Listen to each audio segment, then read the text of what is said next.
what I was saying at the end last time, I'll just refresh our memory. Most of the time, a graph will just sort of look like a nice curve like that. In particular, any polynomial looks like that, and also any rational function will look like this, although it might have vertical asymptotes. But I will just say something like, nice looking curves, when there's no like weird empty circle, filled in circle kind of thing, nice looking curves always have the limit as x approaches a point of f of x is equal to f of whatever that point is. Like if a was here, for instance, and I want to look near that point, what is the limit as x approaches that point of the function? Well, it's just whatever the y value is up here, because that's where the curve is going. And then what is f of a? Well, that actually means what the y value is at the dot. These are the same thing. On an ordinary looking curve, these are the same thing, because the value where the curve is going to is also the place where the point actually is, right? On an ordinary looking curve, this is always the case. What that means is, in such a situation, so I will just say always, this is always true for polynomials and rational functions, at least if you stay away from the asymptotes, right? Rational functions means a fraction with a polynomial on the top and on the bottom. And apart from the points where the vertical asymptotes are, it is also true, what I'm saying here, where the curve goes to is where the point is, all right? So this is always true for polynomials and rational functions, rational funcs. What that means is if I ask you the limit of a polynomial or rational func, you can figure the limit out in this way, right? If I ask you what the limit is, instead of trying to think about, oh, what happens when the value this is nearby the value of this, all you got to do is just do this, right? This is called, well, on the street, they just say, I just plug the point in. That's how you get the limit. You take this point down here and you plug it in there. The fancy way for this method is called direct substitution. So I'll say it again, for polynomials and rational functions, rational funcs, we can find the limit by direct substitution. In other words, you just plug it in.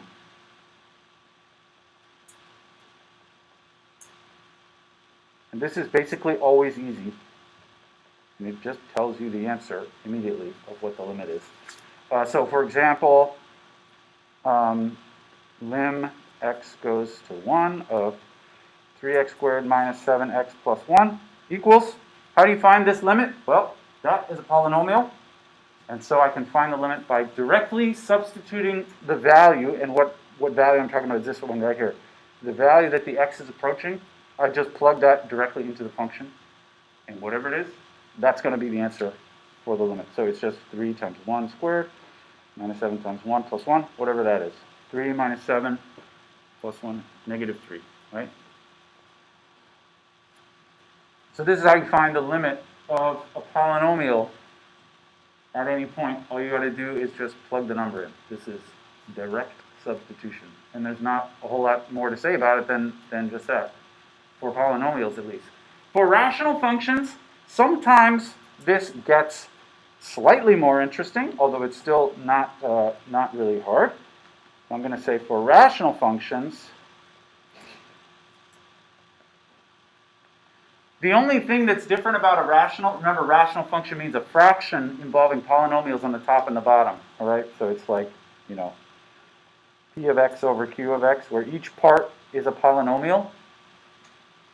The only weird thing that can happen with a rational function is that the denominator might be 0, and this could give you some hesitancy. When you plug the values in, you might get 0 in the denominator. So for rational functions like this, you may plug in and get 0 in the denominator. That's because a rational function, you know, sometimes they have vertical asymptotes, those are caused by zeros in the denominator. And so it is possible that when you plug a number in, it might make the denominator equal to 0. And this causes weird things to happen in the limit. But I'm here to tell you, if you get some number divided by 0, some constant divided by 0 when you plug the value in, then you can, I mean, this isn't an answer really because there's no such thing as dividing by 0, but this means the limit does not exist. Because this means that the point you're trying to plug in is one of those asymptotes, in which case the function either goes up to infinity or down to minus infinity, whatever. In any case, the limit does not exist. So this means that lim x goes to whatever specific point you're trying. Sorry, does not exist, not equal. All right, if you get some number divided by 0 when you plug in, you can immediately stop and say the limit does not exist. This is, I will say, except if you get 0 over 0, then we must do a typical trick here. When you get 0 over 0, that's really not an answer at all. And it doesn't mean the limit doesn't exist. It could be that the limit doesn't exist, but it could be that the limit does exist. In this situation, you have to use some other kind of trick. I'll just say we must use some trick to simplify.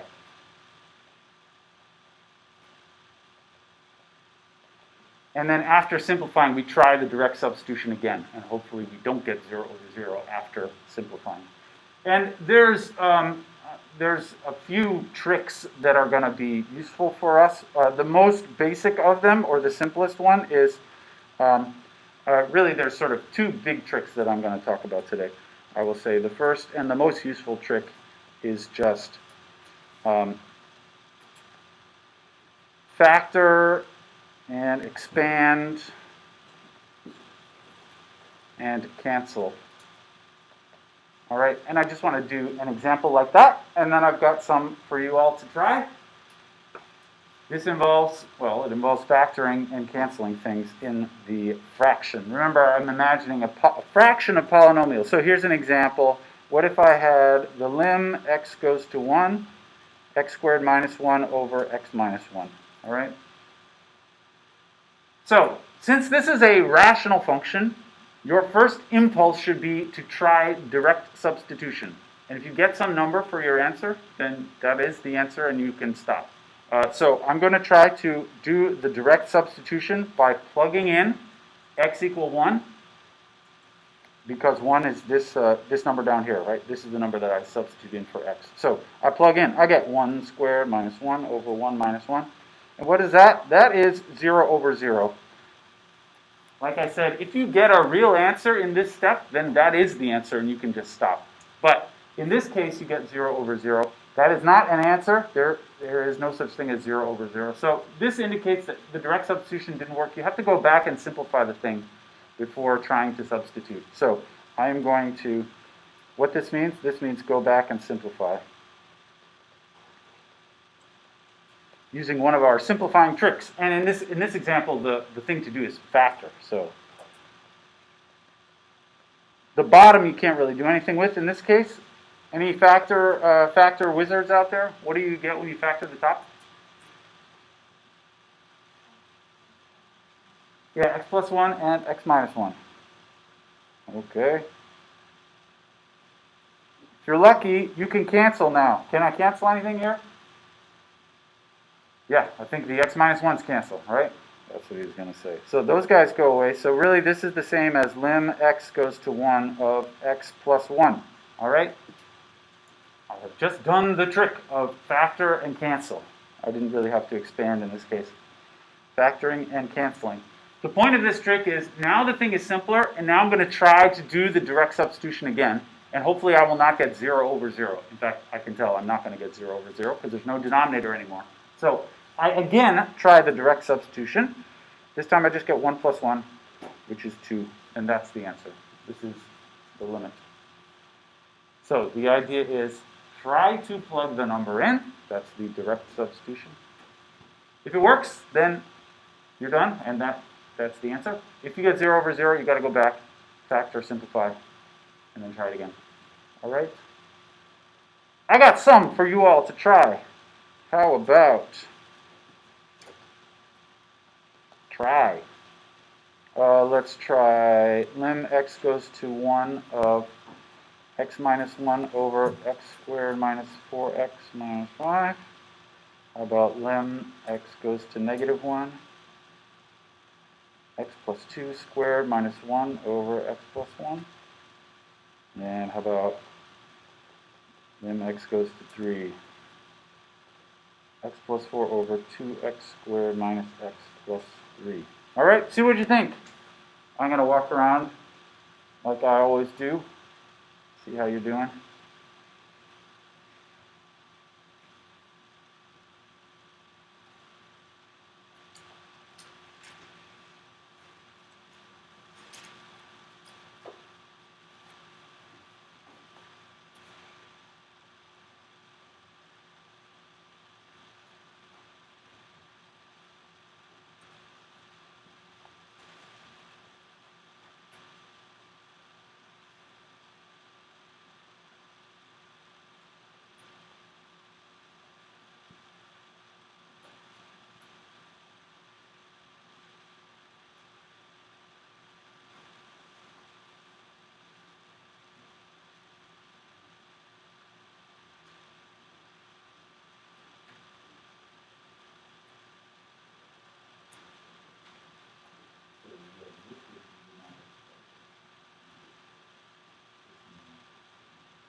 The first one's kind of silly. I intended for you to factor it. I think I just made a typo.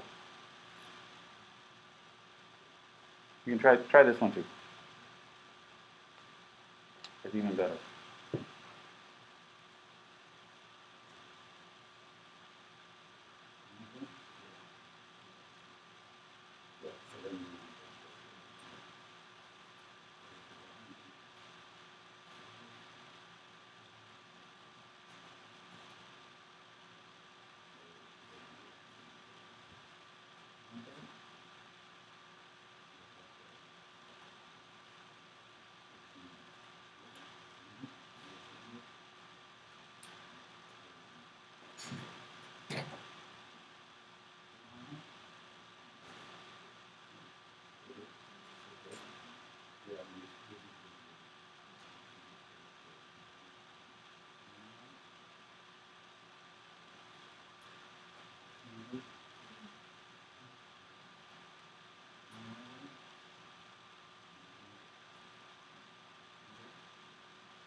I'll give you a couple more minutes and then we'll talk about it.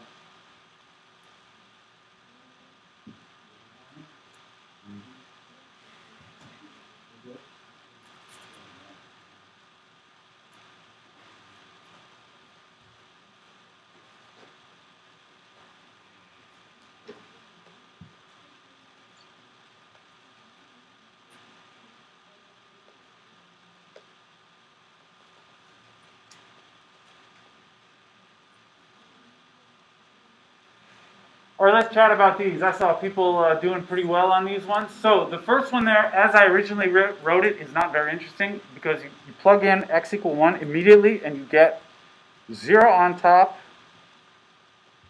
and I guess -8 on the bottom, right? And what is your interpretation of that? The answer is it's 0. Yeah, 0 divided by -8 is just 0, and that's the answer. This is not what that was my mistake. I meant to write this, what you see at the bottom. This is a little more interesting. Let's try that one. I don't know if you tried this, but this one, when you plug it in, you will get 0 over 0 because the bottom will now say 1 plus 4 minus 5, which is 0. So this one, you should try to plug it in, but it's not going to work. You will get 0 over 0, which means I got a factor. All right, so it'll be this, x, I believe x minus 1 and x plus 5, right? And then I cancel the x minus 1's, and I get what remains is 1 over x plus 5. This I plug in, 1 over 1 plus 5, which is 1/6. So that's the answer for that. This is what I intended for you to do for that first one there. Any questions about that one? One thing I would like to point out, this is not something I'm going to get super litigious about on our tests or whatever, but you will notice that I wrote the lim over and over again until this point right here. All right? When you're writing these, you want to think of this lim as an operation, okay? The limit is something that I'm going to do to this function. And before I do the limit, I have to keep on writing it because that's how we write with operations, right? So this limit of this is the same as the limit of this. These are the same because all I did was I factored the bottom of the polynomial, right? And then I canceled. I still am now taking the limit of this. In this step, I stopped writing lim because that was a step at which I actually did the limit. I did the direct substitution in this step. So that's why I wrote lim every time, but not here. And then at the end, of course, I just added 1 plus 5. All right? Sometimes, I don't know why a lot of folks that I encounter have a hard time thinking of lim as an operation. It is an operation. That means you have to keep writing it until you actually do it. And then after you do it, you don't write it anymore. So, for example, I know this is picky, but your answer in this problem is 1/6. All right? You should not say your answer. A lot of times people say this. Hey, that's the answer. And I say, why'd you write lim next to the answer? And you'd say, well, because I just did the lim. And I would say, well, okay. I know what you mean, but you don't write the thing that you just did. You don't write that as part of the answer. It's like if I ask you, what's 3 times 4? You say, times 12. I'd say, well, the answer is 12. Why'd you say times? And you're like, well, because I just did the times. So it's times 12. You don't say that, right? So the answer is 1/6. I know you just did a limit, but you don't put that as part of the answer. The answer is just a number. All right? Excellent. Or sometimes people say this, something like lim x goes to 1 equals 1/6, just as like emphasis or something. You don't need to say that. All right? The answer is 1/6. It's weird to write lim x. It's weird to write this. This is like a bare operation with nothing plugged into it, and then an equal sign. So These are just pet peeves of mine. Write the answer. The answer is a number. Okay, you missed my big rant. Don't worry. Let's do the next one. Anybody do this one? Can you tell me your strategy? First of all, try to plug the number in. You get 0 over 0. Then how do you decide to simplify or whatever? What did you do? Yeah, right. So you have to expand this one. This one actually is going to get more complicated before it gets simpler. All right, like that. I'm going to run out of room here. Do some fancy business. Oh, yeah. Not squared there. Thanks. Look at that.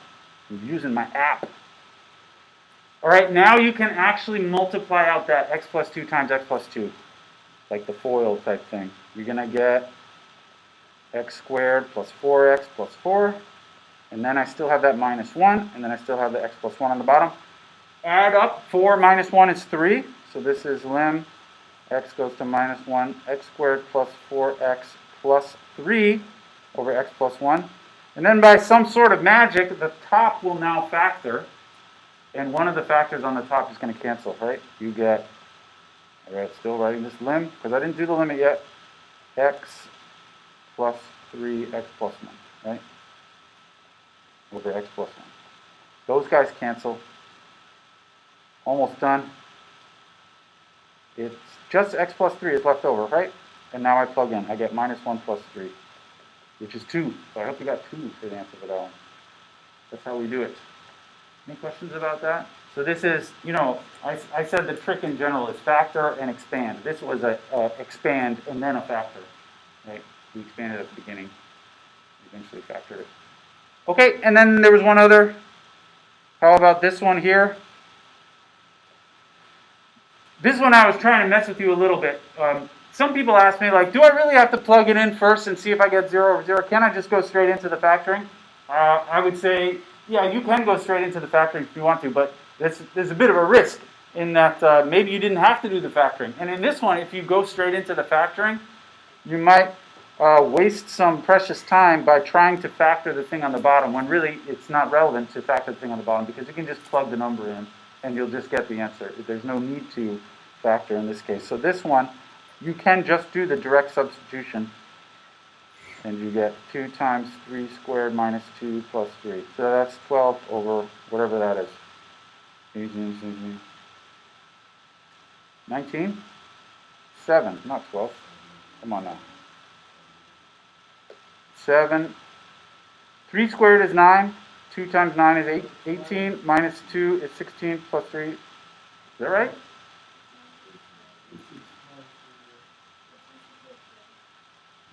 The 2 should be a 3. Yes, in the middle there. Okay, thank you. Did I mention that I'm not good with numbers? It's true. I'm a mathematician, not a guy who knows how to multiply things in his head. So what is it? 18. Yes, I agree. The threes there cancel and you just get 18. 7 over 18. All right, that's the answer. No need to factor in this case. Don't waste your time factoring unless you actually need to factor. So I would say it is usually worth it to verify that you really get 0 over 0. Otherwise, you don't have to factor. All right. That was all of them, right? I hope so. Any thoughts about those? I hope those went all right for you. Okay. Let's talk about the one-sided limits. So for one-sided limits, we also can just do direct substitution. And it's not terribly interesting. There's not a lot to say about that. But for one-sided limits,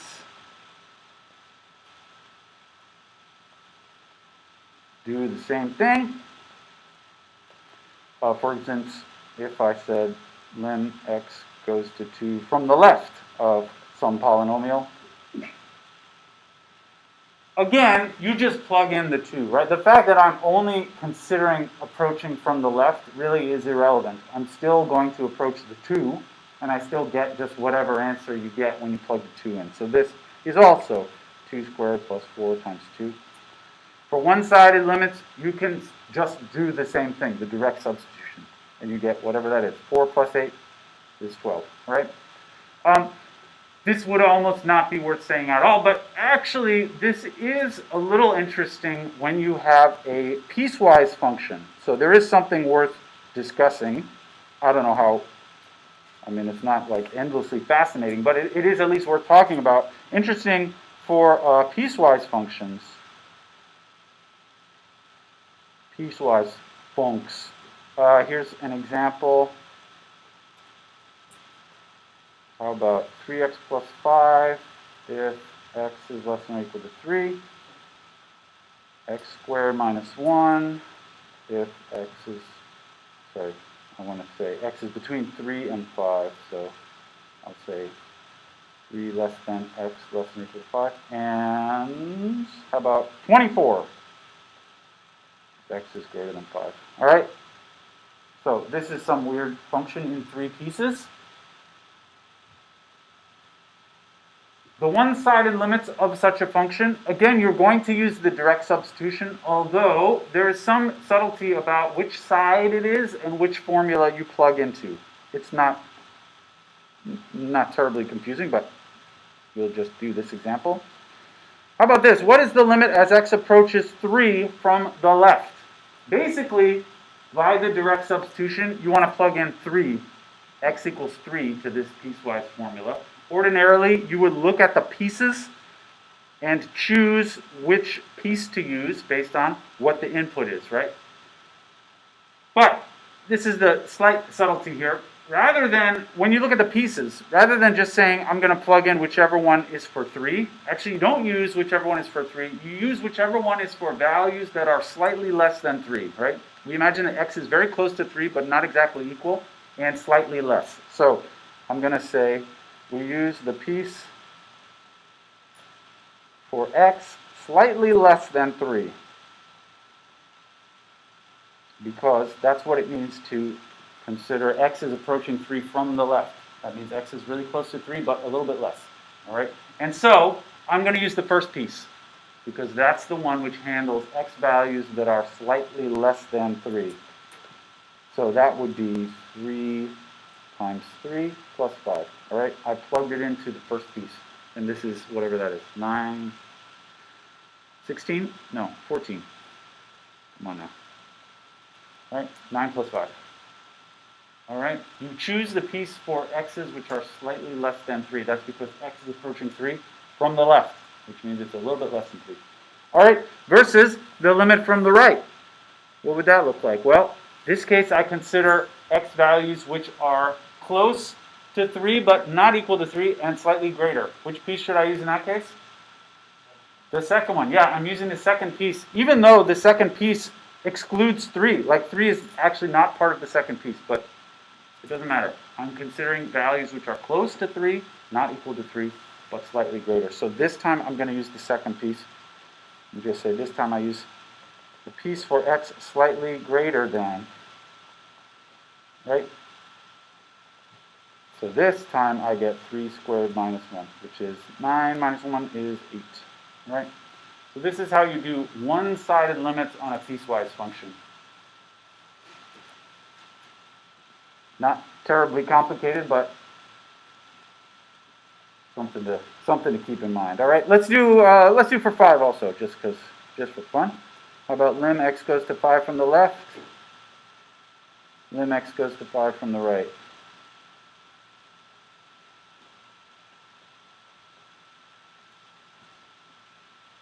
So approaching 5 from the left, I'm going to use the piece which has values slightly less than 5. I think that would be the middle formula.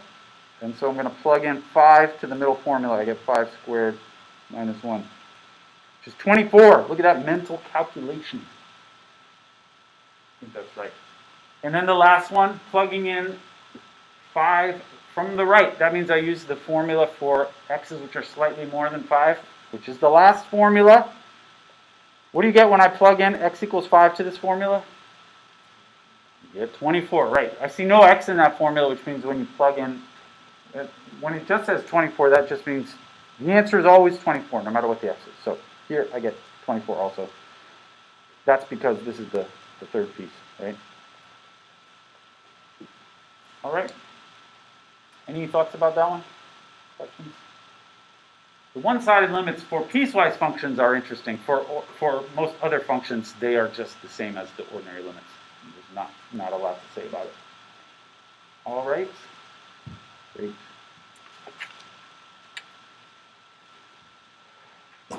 Okay, let's talk about, the name of this chapter is called the limit laws, and this refers to a kind of a big list of rules about limits, which actually they put very first thing in the chapter. I've been delaying it. Let's talk about what the book calls the limit laws. This is a big list of properties of limits. This is sort of how lim, as far as in a formula, how lim plays with plus, minus, times, etc. You can manipulate the limit as if it were an operation, like I said before.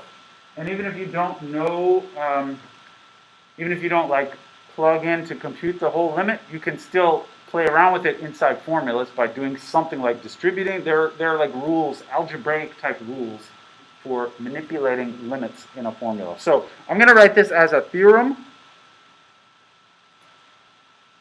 because it is. Remember, that just means like a true mathematical fact, which is somehow important for something. Somebody thinks it's important. I think it's important. It says if the lim of two functions both exist, so the lim of f of x and the lim of g of x exist, then the theorem is about how you can like add together the limits or multiply the limits by each other or something like that. So there are 5 parts here. They all look kind of similar. Anyway, the first part is the lim as x goes to a of f of x plus g of x is the lim x goes to a of f of x plus the lim x goes to a of g of x. You could think of this like a distributive kind of property. It says if you think of the lim like an operation, then that operation does distribute across additions. All right. In language about limits, what it says is if I have 2 functions and add them together and take the limit of that, the sum, that's the same as if I were to take each of the 2 limits and then add the 2 limits together. All right. The limit of the sum equals the sum of the limits. This is the first. And then the other parts, I said there were like 5 parts here. They all are going to be similar to this. So the next one is the same but with subtraction. Everybody knows subtraction is basically the same thing as addition. Kind of. You wouldn't say that to a first grader, but I hope you know what I mean. So the limit of f minus g is the same as the limit of f minus the limit of g. Right? There's also one for multiplication. I'm going to say first, actually, maybe not exactly what you thought I was going to say, but this is just if you have the limit of a constant times a function, you can factor a constant out of the limit. C times lim f of x. If you have a constant times the function, then the answer is that constant times the limit of the function. You can think of this one in terms of like a graph transformation. C f of x is a vertical stretch of the function. And basically what it's saying is if you stretch the function out vertically, how does that affect the limit of the points? The answer is every limit gets multiplied by c. That's on the right hand side. This is like stretching the function out and then finding the limit. It's the same as if you took the original function's limit and then stretched it out by multiplying by c. This is, if you think about it in the right way, these are all kind of obvious, not surprising at least. Okay, and then 2 more are about multiplying and dividing functions. So one says the lim of f of x times g of x equals the lim of f of x times the lim of g of x. And the last one says dividing f of x divided by g of x equals, it's just what you think it is, the lim of f of x divided by the lim of g of x. And I'm going to say this last one requires a little disclaimer, provided that the bottom there is not 0. Whenever you divide by something, you always need to give sort of a caveat. You're not allowed to have a 0 in the denominator, as always. All right? These things are what the book calls the limit laws. They are sort of algebraic ways to manipulate or simplify, kind of. They usually don't immediately simplify, but they are ways to manipulate limits inside of a formula. Now, ordinarily, you don't have to do these because you can just plug the number in or whatever and be done with it. But sometimes, for instance, when we're not dealing with polynomials, and you're not allowed to do the direct substitution, then these sometimes come into play. Or if you just have no idea what the formula for the functions are. So I'm going to do just a quick example where we use these laws by themselves, although we're not going to use these often. And as far as like formulas go, people want to know, like, do I have to memorize this or that formula for the test or something? I would not really expect you to have these all memorized per se, although I don't think these are hard to memorize. It's not a complicated formula. It just says you can distribute the limit, basically. Okay, anyway, this allows us to do things like, here's an example. Let's say I have two functions. Oh, do you see that? My old app can't do that. If I draw a line, hold on it, straightens out. Isn't that great? It was all worth it. If I have, let's say, a red function and a blue function. How about, here is f of x, maybe? And then I got g of x. I'll do the blue guy. How about like this? This is just a straight line going through those points. Oh, look at that. Very straight. Okay.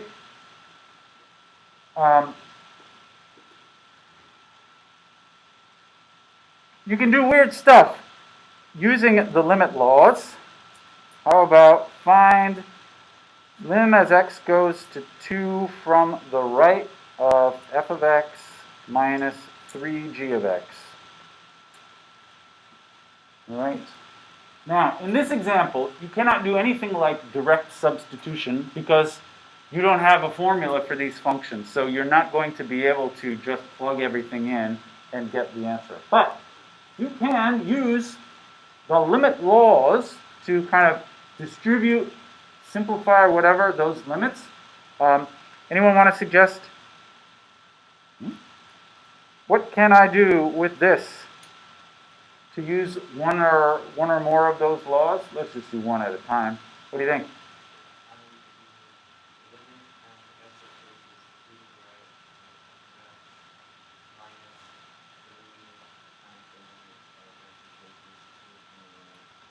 Yeah, great. So he actually just did two steps at once, which is fine. I'm going to write them out though. First of all, you use the law for subtractions, which is that. And then there was also the rule about you can factor the constant out. So that 3, which is on the inside, I can move outside.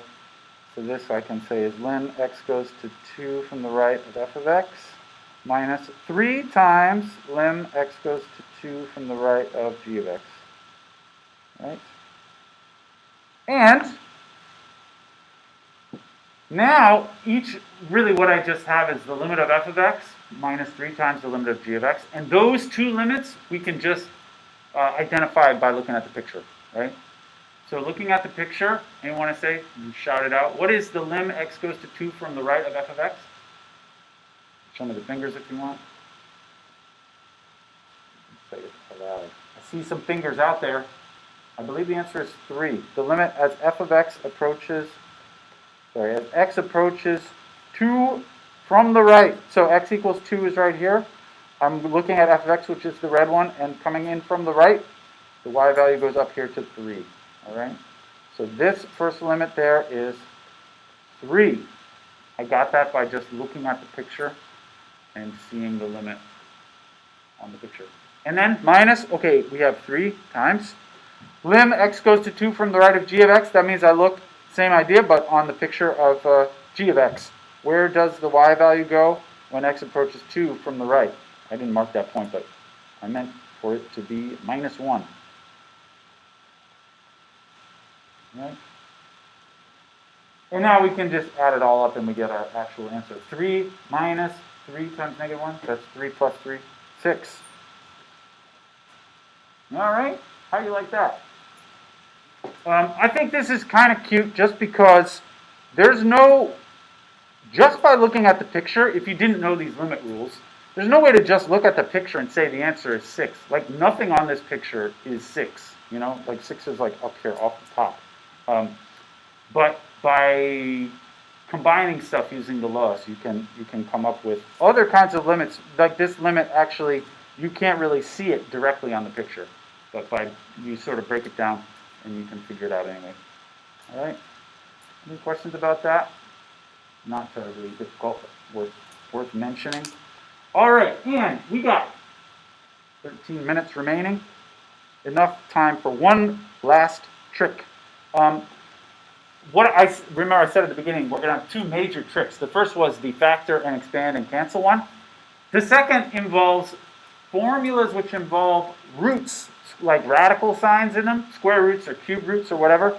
There's another limit law, which I didn't mention before on the big list. Actually, there's even some that I skipped over in the book, but one more important limit law is this. Lim of an nth root of f of x, x goes to a. If you have the limit of a root of something, this is the same as the root of the limit. So this is the same as the square root, or the nth root, whatever root you want, lim, x goes to a, f of x. There are other such rules in the book, like there's one about exponents, like powers. You can do similar things. We don't need to talk about all of them. All right, one more limit law is like this. What this means is, so lim, as an operation, it works nice, I will say, just informally speaking, with the roots, radical signs, all right? And what this means is, because the limit works in this way, it means that you can also do direct substitution in any function which has roots in it. So this makes the direct substitution, that is to say, you just plug the number in,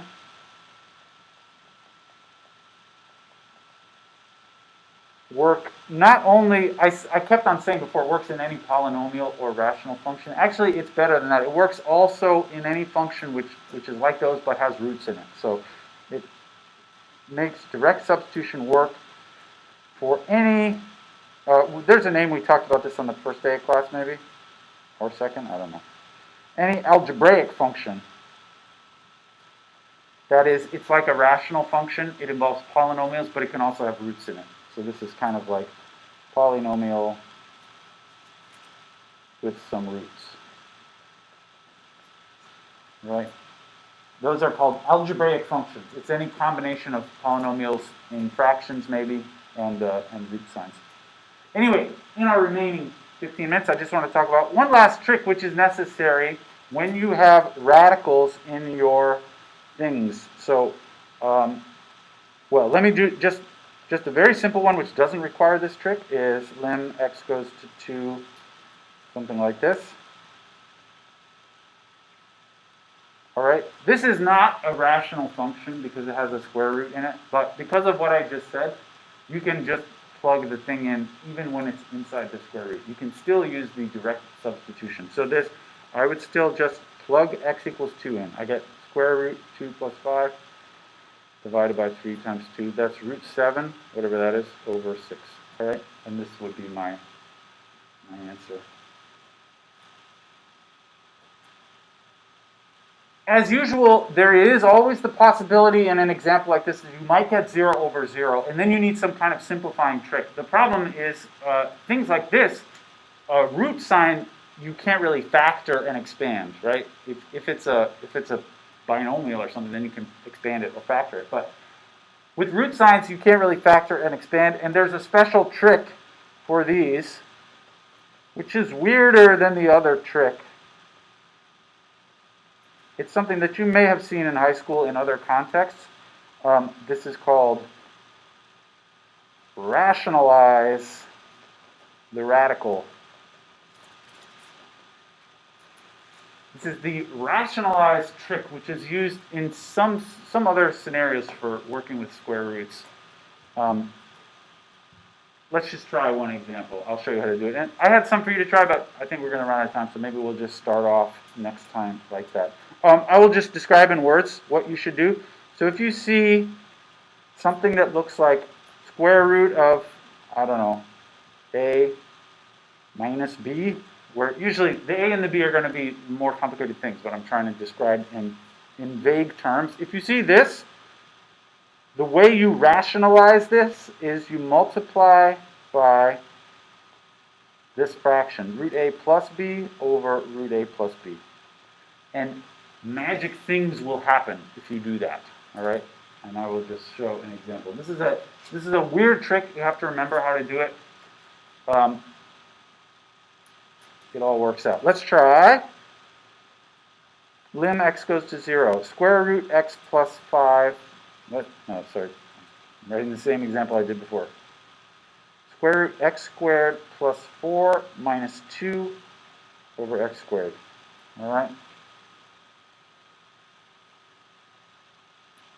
So you see the root there, and you think I might have to use the rationalize trick. But actually, just like in the factoring, you should probably just try to plug the number in and see if you just get an ordinary answer, then you can stop.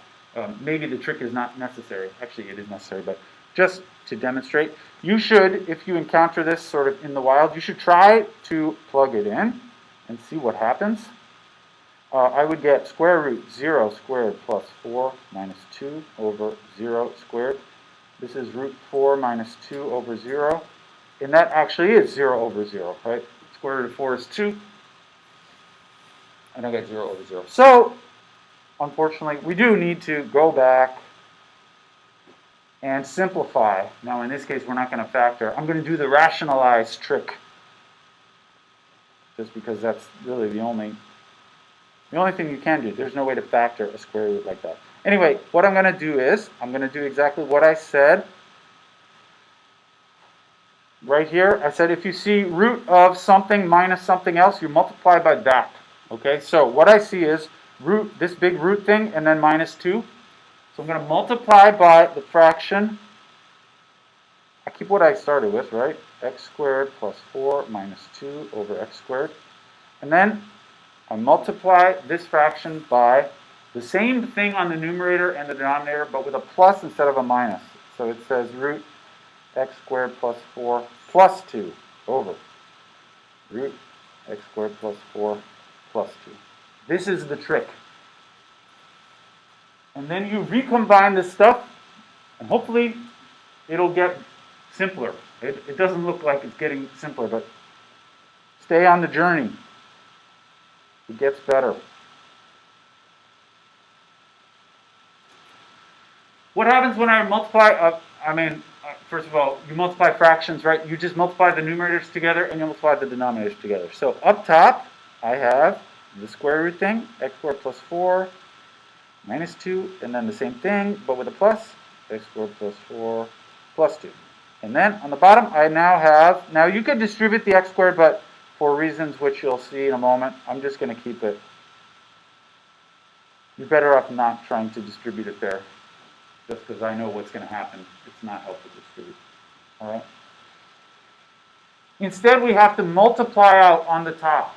The top has two things there, and we're going to multiply them together. This looks like it's going to get super nasty, but actually, this is where kind of the magic happens in the rationalization trick. What you see on the top is something minus something, and then times the same thing plus the something. Really, what this looks like up there, it looks like something like a plus b times a minus b, right? Where the b is 2, the a is that weird square root thing. All right? Anyone know, what am I going to get when I multiply that out, do the FOIL thing? it comes out to be kind of a nice thing. Yeah.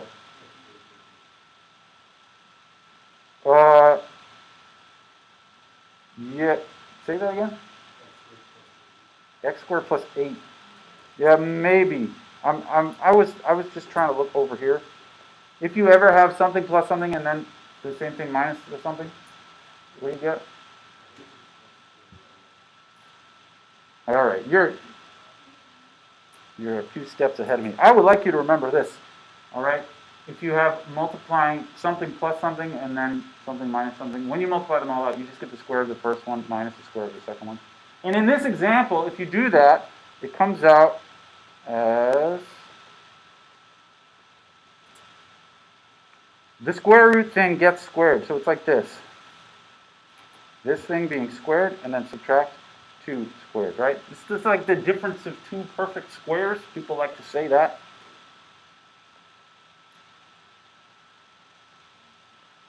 We're going to get this eventually. This is kind of long-winded, I know. Where the magic happens, though, is just because you have a square root of thing, and then that thing gets squared, right? So the squaring in the first term there, this guy here, the square will kill the square root, and all that remains is just what was inside. So this becomes just x squared plus 4. And then I go minus 4, right? The squaring gets rid of the square root. And then on the bottom, I just have all that stuff. Again, I'm not going to try to simplify this. What can I do from here? Well, the 4's will add up and go away, right? Plus 4 and minus 4 on top will cancel. What else can I do? Cancel the x squared, right? I got x squared. Once you cross out the 4's, the whole numerator is just x squared, which can then cancel with the x squared on the bottom. So the whole thing amounts to 1 over, root, I don't need parentheses anymore, root x squared plus 4 plus 2.